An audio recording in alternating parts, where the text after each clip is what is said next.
সাতক্ষীরার আশুনি এলাকাটি পুরোপুরি লোনা পানিতে ডুবে গেছে। খাবার পানি, গোসলের পানি, রান্নার পানি কিছুই নেই। বিপর্যস্ত মানুষের পাশে দাঁড়ানোর মতো নেই কেউ।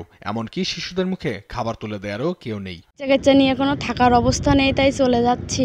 কোনো খাবার আসে নাই, কোনো জল পাই নাই, আমরা তো অসহায় হয়ে চলে যাচ্ছি। ব্যবস্থা নেই, থাকার কোনো ব্যবস্থা নেই। লোকজন ছেলে নিয়ে বাচ্চারা নিয়ে সব বাড়ি চলে যাচ্ছে। বানভাসী আশায় বুক বেঁধেছিলেন বাঁধ মেরামত শুরু হবে, কিন্তু 2 দিন পার হলেও জোয়ারের তীব্রতা আরো বেশি থাকায় শ্রমিকরা সাহস হারিয়ে ফেলেন।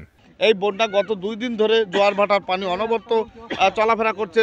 টিউবওয়েলের পানি পান করা যাচ্ছে না। খুব সমস্যা, মানুষের পশু পাখিরও খাবার নাই, মানুষেরও কোনো খাবার নাই।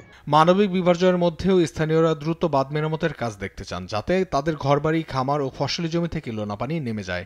বলার মতো তো কিছু নাই আর। আমরা তো এখন যে এই যে নদী বাঁধ ভেঙে যে অবস্থা হয়েছে, করুণ অবস্থা হয়েছে, আমাদের তো খাওয়া দাওয়া কোনো কিছু নাই, পুরন বস্ত্র নাই। খাওয়ার পানি দরকার। এখন যে অবস্থা হয়েছে এই অবদা ভাঙনের কারণে হচ্ছে পানি আনাও আপনার কঠিন হয়ে গেছে। জেলার প্রশাসক ও ইএনও সমস্যার সমাধান দিতে পারেনি। পানি উন্নয়ন বোর্ড জানিয়েছেন 1 সপ্তাহে পরিস্থিতি সমাধান হবে না। গত 10 বছর সাতক্ষীরার এই অঞ্চল অন্তত 10 বার ভাঙনের শিকার হয়েছে। ঈদের দিন বাঁধ ভেঙে 10টি গ্রাম প্লাবিত হয়েছে।